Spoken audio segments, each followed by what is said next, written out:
வணக்கம் ஃப்ரெண்ட்ஸ், நல்லா இருக்கீங்களா? தூக்கு மேடையில் நிற்கிற ஒரு கைதியை பார்த்து உன்னோட கடைசி ஆசை என்ன அப்படின்னு கேட்டப்ப அவங்க சொன்னாங்க, கூடிய விரைவில் குற்றவாளியை கண்டுபிடிச்சிருங்க அப்படின்னு. இப்படி தான் ஃப்ரெண்ட்ஸ், நிறையா விஷயங்கள் நம்மளுக்கு இன்றைக்கி புரிதல் தப்பாக இருக்குது. ஸோ தப்பு எது சரி எது அப்படிங்கிறதுல புரிதல் ரொம்ப முக்கியம். இது இன்னைக்கு தாட் ஃப்ரெண்ட்ஸ். வாங்க வீடியோக்குள்ளே போகலாம். ஃப்ரெண்ட்ஸ், இன்றைக்கி நம்ம வீடியோவில் என்ன பார்க்க போகிறோம் அப்படின்னா, நாங்கள் எங்களோட கார்டனுக்காக ஒரு பேட்ரி பவர் ஸ்ப்ரேயர் வாங்கியிருக்கோம். அதை பற்றி தான் இன்றைக்கி பார்க்க போகிறோம். இது வந்து V-Star பேட்ரி பவர் ஸ்ப்ரேயர். இது வந்து நம்ம தோட்டம் சிவா அவங்களோட வீடியோ தான் நாங்கள் நிறையா பார்ப்போம் தோட்டத்துக்காக. அவங்களோட இதில் சொல்லியிருந்தாங்க. ஸோ நல்லாயிருக்கும் அப்படின்ட்டு நாங்களும் அதை வாங்கியிருக்கோம். இது எதுக்காக அப்படின்னா, நம்ம நிறையா உரம், பூச்சிக்கொல்லி மருந்துகள் இந்த மாதிரி நிறையா ஸ்ப்ரே பண்ணுவோம் இல்லையா, அதை நம்ம தெளிக்கிறத விட இந்த மாதிரி ஸ்ப்ரே பண்ணும்போது நல்லாயிருக்கும் அப்படிங்கிறக்காக நாங்கள் இதை வாங்கியிருக்கோம். இது நாங்கள் லோக்கல் ஏரியாலேயே வாங்கிட்டோம். ஆன்லைன்லேயும் இது கிடைக்கிது. ஸோ இதில் இன்றைக்கி இதில் என்னென்ன அட்டாச்மெண்ட்ஸ் இருக்குது, அதை எப்படி ஃபிக்ஸ் பண்ணுறோம், அப்புறம் எப்படி நாங்கள் யூஸ் பண்ணோம் அப்படிங்கிறத இந்த வீடியோவில் ஃபுல்லாக பார்ப்போம். இதெல்லாம் இந்த தண்ணியை ஸ்ப்ரே பண்ணுற நாசில். ஆமாம், பூ மாதிரி தூவுறது, மிஸ்ட் மாதிரி, அப்புறம் பாயிண்ட்ராக ஒரு இடத்துல நம்ம ஸ்ப்ரே பண்ணணும்னா பண்ணுறதுக்கு, அந்த மாதிரி டிஃப்ரெண்ட் டைப்பு 3 டைப்பில் கொடுத்துருக்குறாங்க. அந்த ப்ளூ கலரில் இருக்கிறது ஹோல்டர். ஸோ இதை வச்சுக்குவோம். அதுக்கப்புறம் என்ன கொடுத்துருக்காங்க, இது மேலே மிஸ்ட் மாதிரி நம்ம தண்ணி தெளிக்கிறதுன்னு சொன்னேன் இல்லையா, அந்த அட்டாச்மெண்ட்ஸு. இதை எல்லாமே பித்தளையில் கொடுத்துருக்காங்க. கொஞ்சம் பார்த்திங்கன்னா தெரியும். இந்த இது ஹேண்டில் பார்த்திங்கனாலும் அதுலேயும் பாருங்கள், அங்கங்கே பித்தளை. இது ஸ்டீல் ராடு. கீழே அந்த மாற்ற இடங்கள்லாம் பித்தளையில் கொடுத்துருக்காங்க. அந்த இது நடுவில் ஒரு ஸ்க்ரூ டைப் இருக்கும். மேலே இந்த இடத்துல தான் நம்ம நாசில் மாட்டுறோம். இந்த ஸ்க்ரூ டைப்பை நம்ம சின்னமாக அட்ஜஸ்ட் பண்ணிவிட்டு இதை நீளமாக நம்ம எக்ஸ்டெண்ட் பண்ணிக்கலாம். கொஞ்சம் உயரமான செடிகள் எல்லாம் நம்ம அடிக்கணும், இல்லை நம்மளுக்கு எட்டாத இடம் தூரமாக இருக்குது, அதுக்கெலாம் நம்ம ஸ்ப்ரே பண்ணணும் அப்படின்னா இந்த ஹேண்டில் நம்ம எக்ஸ்டெண்ட் பண்ணிக்கலாம். வேணாம்னா சுருக்கிக்கலாம். ஸோ இந்த நுனியில் தான் நம்ம அந்த நாசிலை மாட்ட போகிறோம். இந்த நாசில் நான் சொன்ன மாதிரி மிஸ்ட் மாதிரி நல்ல பெரிய ஏரியாவை கவர் பண்ண, கொஞ்சம் ஏரியாவை நல்லா கவர் பண்ணுற மாதிரி, நல்லா பூ மாதிரி அப்படியே நல்லா மிஸ்ட் பண்ணோம் அந்த வாட்ரு, நம்ம வச்சுருக்க லிக்விட்ஸை. அதுக்கப்புறம் உள்ளே இது ஃப்யூஸ், உள்ளேயே ஒரு ஃப்யூஸ் இருக்குது. இது எக்ஸ்ட்ரா ஒரு ஃப்யூஸ் கொடுத்துருக்காங்க. இது ஃபில்ட்ரு. ஏன்னா இந்த ஸ்ப்ரேயரில் பார்த்திங்கன்னா தூசியெல்லாம் போய் எதுவுமே அடைச்சிடக்கூடாது. அது ரொம்ப வடிகட்டின மாதிரி தான் நம்ம தண்ணியை இதுக்குள்ளே விட்டு அதுக்கப்புறம் தான் நம்ம ஸ்ப்ரே பண்ணணும். அதுக்காக அவங்களே ஒரு வடிகட்டி கொடுத்துருக்காங்க. பட் அதை தவிர நாங்களும் இன்னொரு வடிகட்டி நம்மளே கடையில் வாங்கி எக்ஸ்ட்ரா வச்சு அதில் வடிகட்டி அதுக்கப்புறம் தான் இதில் தண்ணி ஊற்றணும். இது எதுக்கு அப்படின்னா, அந்த கண்ணில் மாட்டிக்கிறது, அதாவது கெமிக்கல்லாம் ஸ்ப்ரே பண்ணோம் அப்படின்னா நம்மளுக்கு கண்ணிலெலாம் பட்டு எதுவும் பாதிப்பு ஏற்படாமல் இருக்கிறதுக்காக இந்த ஒரு கிளாஸ் மாதிரி கொடுத்துருக்காங்க. அதுக்கப்புறம் இது சார்ஜர். இது பேட்ரி பவர் சேவர். மேனுவலாக நம்ம கையில் பண்ணுறதும் இருக்குது. இது நாங்கள் பேட்ரியில் பண்ணுற மாதிரி வாங்கியிருக்கோம். சாரி, இது லைட்டு. இதுவும் எதுக்குன்னு நான் சொல்கிறேன். இதெல்லாம் அதோட கொடுத்த அட்டாச்மெண்ட்ஸு. அவ்வளோதான். உள்ளே பார்த்தோம்னா தெரியும். இது 16 லிட்டரு கெப்பாசிட்டி உள்ள ஒரு ஸ்ப்ரேயர். ஒரு தடவை தண்ணி இது பண்ணோம்னா 16 லிட்ரு தண்ணியை நம்ம உரமாவோ இல்லை பூச்சிக்கொல்லியாவோ கலக்கி இதில் நம்ம லோட் பண்ணிக்கலாம். ஸோ 2 ஓப்பனர் கொடுத்துருக்காங்க, சின்னதாக ஒன்று, பெருசாக ஒன்று. V-Star கம்பெனி பேட்ரியில் உள்ளது. பேட்ரியில் இயங்கக்கூடியது. மேனுவலாக உள்ளது நம்ம கை மூலமாக ப்ரெஸ் பண்ணி நம்ம பண்ணுற மாதிரி இருக்கும். இது பேட்ரிங்கிறனால நம்ம சுவிட்சை ஆன் பண்ணிவிட்டு ஈஸியாக ஸ்ப்ரே பண்ணுற மாதிரி இருக்குது.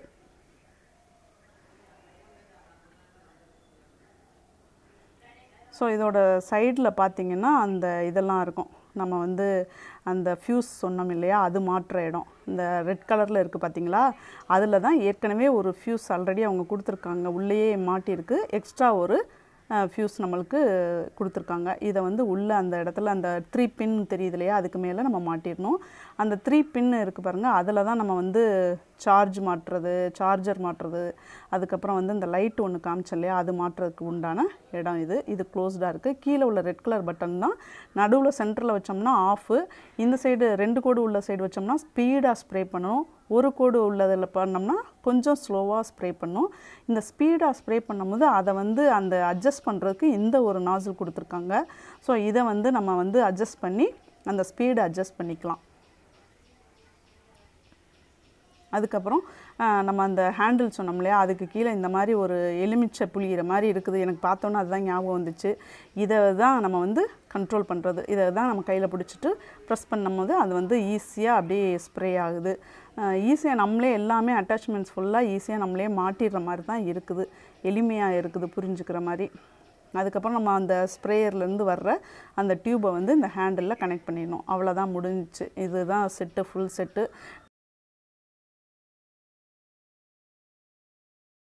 இது எதுக்காக நாங்கள் வாங்கினோம் அப்படின்னா, நம்ம மாடியில் உள்ள செடிகள், கீழே உள்ள நாங்கள் காமிச்சோம் இல்லையா, ஏற்கனவே நம்ம விளாக் பார்த்துருக்கோம் இல்லையா, அந்த செடிகளுக்கெல்லாம் வந்து ஒரு இயற்கை பூச்சி விரட்டியோ இல்லை வந்து ஒரு உர கரைசல், இஎம்ஐ கரைசல், அப்புறம் மூலிகை பூச்சி விரட்டி நிறையா இருக்குது. அந்த மாதிரிலாம் நம்ம தெளிக்கிறது அப்படிங்கும்போது தெளிக்கிறது ரொம்ப கஷ்டமாக இருக்குது. ஸோ இந்த மாதிரி ஸ்ப்ரே பண்ணோம்னா நம்ம ஈஸியாக பண்ணிக்கலாம். இந்த பாருங்கள், இந்த நாபம் வந்து நம்ம ஸ்க்ரூவை அட்ஜஸ்ட் பண்ணி அந்த ஹைட்டை வந்து நம்ம குறைச்சிக்கலாம், ரெடியூஸ் பண்ணிவிட்டு நம்ம அட்ஜஸ்ட் பண்ணிக்கலாம். ரொம்ப ஹேண்டியாக இருக்குது, ஈஸியாக நம்ம எல்லாமே ஹேண்டில் பண்ணுற மாதிரி இருக்குது. ஆனால் இது வந்து முதுகில் தூக்கி மாட்டி நம்ம வந்து அப்படியே ஸ்ப்ரே பண்ணுற மாதிரி இருக்குது. ஒரு சின்ன வயல் வச்சுருக்காங்கன்னு வச்சுருக்காங்களே, கத்திரிக்காய் வயல், ஒரு வெண்டைக்காய் வயல், சின்னமாக ஒரு மிளகா தோட்டம், இந்த மாதிரிலாம் வச்சுருக்கவங்க இதை யூஸ் பண்ணலாம். அவங்கெல்லாம் வந்து முதுகில் தூக்கி போட்டு எடுத்து பழகியிருப்பாங்க. பட் நம்மளுக்கு வந்து இது 16 லிட்டர் தண்ணியோட முதுகில் வந்து மாட்டிக்கிறது கொஞ்சம் சிரமமாக தான் இருக்குது. நமக்கு பக்கத்தில் கொண்டு வச்சுக்கிட்டு அதுக்கப்புறம் அப்படியே ஸ்ப்ரே பண்ணுறதுக்கு ஈஸியாக இருக்குது. வாளி மாதிரி தூக்கிட்டு போயிடலாம், அவ்வளோதான். அங்கே கொண்டு வச்சுட்டு நம்ம ஸ்ப்ரே பண்ணிக்கலாம். இதுதான் சார்ஜர். நான் ஏற்கனவே சொன்ன மாதிரி இதில் 3 பின் இருக்குது. இது வந்து 12 வாட் வந்து இதுவாகும். இது வந்து சார்ஜனை வந்து ஒரு தடவை நம்ம பண்ணோம் அப்படின்னா ஒரு 3 டைம் 16 லிட்டரு கேனை வந்து 3 டைம் ஃபில் பண்ணி ஃபுல்லாக அடிக்கிறதுக்கு அந்த சார்ஜு கரெக்டாக இருக்கும் அப்படின்னு போட்டிருக்காங்க. இதுதான் நான் சொன்ன மாதிரி முதுகில் மாட்டிக்கிறது, ஸ்கூல் பேக் மாட்டுற மாதிரியே இந்த இதை கொடுத்துருக்காங்க. ஒன்று வந்து அட்டாச்சாக இருக்கும், ஒரு பக்க கைப்பிடி, இன்னொரு பக்கம் வந்து தோளில் போட்டுக்கிட்டு அதுக்கப்புறம் மாட்டுற மாதிரி இருக்குது. ஸோ இந்த 3 பின் இருக்கிற இடத்துல தான் நம்ம இந்த சார்ஜரை நம்ம மாட்டணும். சார்ஜரை வந்து நம்ம அதில் மாட்டின உடனே வந்து இதில் வந்து ஒரு க்ரீன் கலர் லைட் எரியுது. ஸோ வந்து இது ரெடி டு யூஸ் அப்படின்ட்டு நம்மளுக்கு ஒரு இண்டிகேட்டர் மாதிரி இருக்குது. நம்ம சார்ஜ் போடும்போது வந்து வீட்டில் உள்ள நம்ம சாதாரண ப்ளக் பாயிண்ட்லேயே நம்ம சார்ஜ் போட்டுக்கலாம். சார்ஜ் போட்டு சுவிட்ச் போடும்போது அது ரெட் கலரில் எரியுது அந்த லைட்டு. சார்ஜ் ஆன பிறகு திருப்பி க்ரீன் கலரில் மாறிடுது. இப்போ வந்து இந்த பல்பு எதுக்குன்னு பார்த்தோம் அப்படின்னா, இருட்டில் சில நேரங்களில் நம்ம வந்து ஏதோ நம்ம இந்த ஸ்ப்ரேயரை வச்சு ஒர்க் பண்ணுற மாதிரி இருக்கும் இல்லையா, அந்த சமயத்தில் நம்ம வந்து இந்த லைட்டை போட்டு யூஸ் பண்ணிக்கலாம். இன்னொன்று இதில் ஒரு முக்கியமான இது என்னன்னா, பேட்ரி சார்ஜ் போட்டு இது பண்ணுற எல்லா ஒரு மிஷின்ஸையுமே வந்து அந்த வந்து சார்ஜை டிஸ்சார்ஜ் பண்ணணும். அது செல்லாக இருந்தாலும் சரி, நம்ம எமர்ஜென்சி லைட்டாக இருந்தாலும் சரி, எல்லாமே உங்களுக்கு அது நல்லா தெரியும். அது மாதிரி தான் இந்த ஒரு ஸ்ப்ரேயரும். ஒரு தடவை சார்ஜ் ஏற்றினோம் அப்படின்னா 3 டைம் ஆகுது நம்ம வந்து சார்ஜை வந்து டிஸ்சார்ஜ் பண்ணணும். அப்படி சப்போஸ் நம்ம வந்து பயன்படுத்தாமல் வச்சுருக்க சமயங்களில் இந்த லைட்டை போட்டு எரிய விட்டு நம்ம அதை வந்து டிஸ்சார்ஜ் பண்ணி வச்சுக்கலாம். அதுக்காகவும் இது யூஸ் பண்ணிக்கலாம். இது 12 வாட் எல்இடி பல்பு கொடுத்துருக்காங்க. ஸோ அந்த ஹோல்டர் மாதிரியெல்லாம் கொடுத்துருக்காங்க. நம்ம எங்கேயாவது ஒரு இடத்துல தொங்க விட்டு ஒரு வீட்டுக்கு வெளிச்சம் கொடுக்குற மாதிரியும் அதை யூஸ் பண்ணிவிட்டு சார்ஜை வந்து டிஸ்சார்ஜ் பண்ணி வச்சிடலாம்.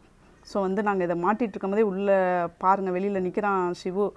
அவன் வந்து எப்படா கதவை திறப்போம், கதவை பூட்டி வச்சிட்டோம், உள்ளே வந்தால் எதையுமே எங்களை பண்ண விட மாட்டான். அதனால் வெளியில் நின்று வெயிட் பண்ணிகிட்ருக்கான், எப்படா கதவை திறப்போம் அப்படின்ட்டு. ஸோ அமைதியாக உட்காந்துருக்கான், ரொம்ப நல்ல பிள்ளை மாதிரி. ஆமாம், இருந்தாலும் அவனை போய் அப்பப்போ பண்ணலைன்னா அவன் ரொம்ப ஏக்கம் மாதிரி ஆகிடுவான். ஸோ அவனை அப்போ ஒரு தடவை கூப்பிட்டு லைட்டாக அவனை வந்து என்கேஜ் பண்ணிவிட்டு வந்தாச்சு. ஸோ இது வந்து ஹேண்டில் ஹோல்டர். அந்த நம்ம ஹேண்டில் அந்த டியூப்லாம் இருக்கு இல்லையா, அதை வந்து ரெஸ்ட்டு வைக்கிற மாதிரி ஒரு உள்ள ஹோல்டர். இது இந்த மாதிரி கொஞ்சம் அமுக்கி மாட்டுற மாதிரிலாம் இல்லை, இந்த மாதிரி கொஞ்சம் தட்டிட்டோம்னா அதுவே போய் ஃபிக்ஸ் ஆகிக்குது. இதை வச்சு ஒரு சைடு வந்து கொஞ்சம் பெருசாக இருக்குது, இன்னொரு சைடு கொஞ்சம் சின்னமாக இருக்குது. இந்த டியூபையும் ஒரு சைடு மாட்டிக்கலாம். சும்மா ரெஸ்ட்டில் இருக்கிற நேரம் அந்த ஹேண்டில் வந்து இன்னொரு பக்கம் மாட்டிக்கலாம். இது ரொம்ப அளவுக்கு யூஸ் ஆகுற மாதிரி தெரியல, பட் அட்டாச்மெண்ட் கொடுத்துருக்காங்க. ஓகே, இந்த ஸ்ப்ரேயர் வந்து இதுதான் மிஸ்ட் மாதிரி தூவுறது. அதுக்கப்புறம் இது வந்து கொஞ்சம் பார்த்திங்கன்னா தெரியும், 4 ஹோல் தான் இருக்கும். கொஞ்சம் இது மாதிரி கொஞ்சம் கம்மியாக வரும். அதுக்கப்புறம் பாயிண்டர் மாதிரி இருக்குது. இது வந்து குறிப்பிட்டு பாயிண்ட் பண்ணி எதுலையாவது நம்ம ஸ்ப்ரே பண்ணணும் அப்படின்னா நம்ம இந்த நாசில் பயன்படுத்திக்கலாம். 3 நாசில் கொடுத்துருக்காங்க. நாங்கள் 1 தான் பயன்படுத்தியிருக்கோம், இன்னும் 2 பயன்படுத்தலை. ஸோ வந்து இப்போ சார்ஜ் போட்டுட்டோம். இப்போ தான் ஃபஸ்ட் டைம் போடுறோம். சும்மா நம்ம இதில் உள்ள அந்த 3 பின்னை மாட்டினோடனே க்ரீன் கலரில் அப்போ போலயே இருந்துச்சு. அதுக்கப்புறம் நம்ம வீட்டில் உள்ள சாதாரண சுவிட்ச் போர்டில் நம்ம எப்போதும் சார்ஜ் ஏற்றுருவோம் இல்லையா செல்லுக்கெலாம், அது மாதிரி தான் இதையும் நார்மலாக போட்டு சுவிட்ச் ஆன் பண்ணோன்னா பார்த்தீங்கன்னா உங்களுக்கு தெரியும் அது வந்து ரெட் கலரில் மாறிடுச்சு. இப்போ சார்ஜ் ஆகிட்டு இருக்குது. ஸோ ஃபுல் சார்ஜ் ஆனோன்னா இது க்ரீன் கலரில் மாறிடும். அப்போ நாம் வந்து ஆஃப் பண்ணி எடுத்துடலாம். அவ்வளோதான். இது ஒரு தடவை பண்ணோம் அப்படின்னா 2 to 3 டைம்ஸ் நம்ம வந்து யூஸ் பண்ணி முடிச்சிடணும் மந்த்லி, ஒரு மாதத்துக்குள்ளே. இந்த கரைசல் என்ன அப்படின்னா தோட்டம் சிவா அவங்க வந்து அவங்களோட வீடியோவில் சொன்ன ஒரு கரைசல் WDC வேஸ்ட் டீகம்போசர் அப்படிங்கிறது. அவங்க வந்து இது ரொம்ப நல்லா பயனளிக்குதுன்னு சொல்லி ஒரு வீடியோ போட்டிருந்தாங்க. அதை பார்த்துட்டு நாங்களும் இதை வந்து ஆன்லைனில் வாங்கி 200 லிட்டர் தண்ணியில் ஃபுல்லாக கலந்து எல்லாம் பண்ணி ப்ராசஸ் பண்ணி அதை இப்போ நாங்கள் வந்து ஸ்ப்ரே பண்ணியிருக்கோம். எங்கள் செடிகளுக்கெலாம் நல்ல ரிசல்ட் கிடச்சிட்ருக்குது. இப்போ மாடியில் வந்து 2 கத்திரிக்காய் செடி, கொஞ்சம் பொன்னாங்கண்ணி கீரை இதெல்லாம் வச்சுருக்கோம். ஸோ அதுக்கு இந்த WDC அந்த இதை வந்து ஸ்ப்ரே பண்ணலாம்னு நாங்கள் ஊற்றிட்டுருக்கோம். நீங்கள் பார்த்தீங்கன்னா தெரியும் அதுலேயே உள்ள ஒரு வடிகட்டி அந்த ஸ்ப்ரேயரில் இருந்துச்சு. அது பத்தாதுன்னு சொல்லிவிட்டு நாங்கள் இன்னொரு வடிகட்டியும் கடையில் தனியாக ஒன்று செப்பரேட்டாக வாங்கி அதையும் வச்சு 2 டைம்ஸ் வடிகட்டுற மாதிரி. ஏன்னா இதில் வந்து கொஞ்சம் சின்ன சின்ன தூசிகள், கண்ணுக்கு தெரியாத தூசிகள் இருந்தாலும் போய் அடைச்சிருச்சுன்னா இதெல்லாம் வந்து க்ளீன் பண்ணுறது ரொம்ப சிரமம். அதுக்கு நம்ம வந்து அட்வான்ஸாக இந்த மாதிரி 2 டைம்ஸ் நல்லா வந்து ஃபில்ட்ரு பண்ணி அதுக்கப்புறம் நம்ம எடுத்துட்டோம் அப்படின்னா கொஞ்சம் நல்லா சேஃப்டியாக இருக்கும் இந்த ஸ்ப்ரேயர். பாருங்கள் இதிலே வந்து எவ்வளோ தூசி சேர்ந்துருக்கு அப்படின்ட்டு. ஸோ இதெல்லாம் போச்சுன்னா நம்ம க்ளீன் பண்ணுறது கஷ்டம். ஸோ இந்த WDC வந்து 1 பங்கு அது ஊற்றினோம்னா 3 பங்கு தண்ணி கலக்கணும். ஸோ அதையும் இதில் கலந்துக்கலாம். இதெல்லாம் பார்த்திங்கன்னா நம்ம வந்து வெளியில் வாளியில் வச்சு கலந்துக்கிட்டு அப்புறம் கப்பில் மோந்தோ இல்லை வந்து சின்ன இடமா இருந்தாலுமே வந்து நம்ம தெளிக்கிறது ரொம்ப சிரமமாக இருக்குது. அதனால தான் இந்த இது நாங்கள் வாங்கினோம். இது வந்து 3500 ரூபாயிலேருந்து 4000 ரூபாய் வரையும் கிடைக்குது. ஆன்லைன்லேயும் நீங்கள் சர்ச் பண்ணி வாங்கலாம். இப்போ ஃபுல்லாக லோட் பண்ணியாச்சு. இதை ஆன் பண்ணிவிட்டு ஆன் பண்ணவுடனே இந்த சைடு வந்து குட்டியாக லைட் எரியுது. அந்த நாபு வந்து நம்ம எவ்வளோ ஸ்பீடு வேணும் அப்படிங்கிறதுல அட்ஜஸ்ட் பண்ணிக்கலாம். இங்கே வந்து லைட்டை கம்மி முன்னாடி பார்த்தோம்னா லைட் எரியும் ஆன் பண்ணோம்னா. ஓகே, எல்லாம் ரெடி ஆயிடுச்சு. வாங்க எங்கள் குட்டி 2 கத்திரிக்காய் செடி, இது வந்து பொன்னாங்கண்ணி கீரை வச்சுருக்கோம் ஒரு க்ரோ பேக்கில். ஸோ வந்து அதுக்கும் இந்த கரைசலை வந்து அடிக்கலாம். 2 கத்திரிக்காய் செடி தான் வெளியிலேருந்து வாங்கிட்டு வந்து நாங்கள் வச்சுருக்கோம். எப்படி இந்த கரைசல் யூஸ் பண்ணால் அது எந்த அளவு எஃபெக்டிவாக அது வந்து நல்லா காய்க்குது அப்படிங்கிறத செக் பண்ணலாம் அப்படின்ட்டு. இப்போ இது பாருங்கள் நல்லா மிஸ்ட் மாதிரி அந்த ஸ்ப்ரே ஆகும். பார்த்திங்கன்னா உங்களுக்கு தெரியும். இந்த மாதிரிலாம் நம்ம வந்து கப்பில் வச்சோ இல்லை வந்து தெளிக்கிறது, கையில் வச்சு தெளிக்கிறது அதெல்லாம் ரொம்ப சிரமம். ஹோஸ் வச்சு பண்ணோம்னாலும் இந்த அளவு வராது. ஸோ அதுக்காக தான் இது பாருங்கள் இலைவெளி ஊட்டமாக கொடுக்கக்கூடிய ஒரு கரைசல்.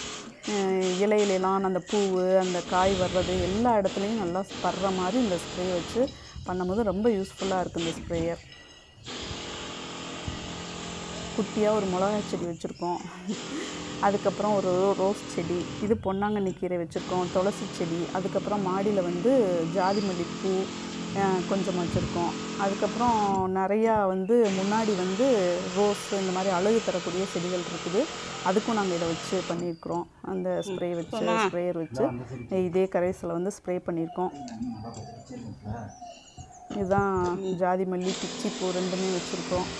இப்போ தான் வளர்ந்துட்டுருக்கு. அப்பப்போ கொஞ்சம் தான் பூக்குது. இந்த கரைசல் அடித்தோம்னா கண்டிப்பாக நல்லா நிறையா பூக்கும் அப்படின்ட்டு எதிர்பார்த்துட்ருக்கோம். நல்லா யூஸ்ஃபுல்லாக இருக்குது ஃப்ரெண்ட்ஸ். அப்படியே மழை தூவல் என்ன தான் நம்ம தண்ணி வந்து எவ்வளோ அடித்து இது பண்ணாலும் ஒரு மழை பெஞ்சிச்சுன்னா அந்த செடிகளோட அப்படியே ஃப்ரெஷ்ஷாக இருக்கும். அதை பார்க்கும்போதே நமக்கு தெரியும். அந்த ஒரு எஃபெக்ட் வந்து இந்த ஸ்ப்ரேயரில் எங்களுக்கு நல்லா தெரிஞ்சிச்சு. இப்போ இந்த கத்திரிக்காய் செடியிலலாம் பார்த்திங்கன்னா கீழே வந்து இந்த மாதிரி நிறையா வச்சுருக்கோம். இது என்ன அப்படின்னா ஏற்கனவே நான் வந்து போன கார்டன் விலாகில் அந்த புல் வெட்டுறப்ப சொன்னேன். அந்த புல்லெல்லாம் கொண்டு போய் இந்த மாதிரி செடிகளில் போட்டோம்னா அது ஒரு இலை மூடாக்கு மாதிரி இருக்கும். டைரெக்டாக சன்லைட் பட்டு தண்ணி வந்து சீக்கிரமாக ஆவியாகாமல் இந்த மாதிரி போட்டோம்னா ரொம்ப தண்ணியை வந்து கொஞ்ச நாள் சேமித்து வைக்கும் அப்படிங்கிற மாதிரி சொன்னேன். அதைத்தான் இப்போ நாங்கள் போட்டிருக்கோம். ஸோ இது வந்து பெரிய பெரிய காடுகள்லாம் இந்த மாதிரி தான் இலை மூடாக்கு, அது மனுஷங்கள்லாம் கால் வச்சோம்னா அரை முழங்கால் வரையும் போகிற அளவுக்கு அந்த இலைகள்லாம் மக்கி கிடக்கும்னு நம்ம வந்து படிச்சிருக்கோம். ஸோ அது மாதிரி தான் இந்த ப்ராசஸ் சீக்கிரமாக எளிதில் ஆவியாகிடாமல் அந்த தண்ணியை வந்து கொஞ்சம் சேவ் பண்ணும். இந்த மாதிரி ஸ்ப்ரேயர் வாங்கணும்னு நினைக்கிறவங்க கண்டிப்பாக வாங்குங்க. ரொம்ப பயனுள்ளதாக இருக்குது. நம்ம இதில் முக்கியமாக கவனிக்க வேண்டிய விஷயம் ஃபஸ்ட்டு என்ன அப்படின்னா, சார்ஜ் ஏற்றுறது, அதை ஏற்றின சார்ஜை டிஸ்சார்ஜ் பண்ணுறது ரொம்ப முக்கியம்.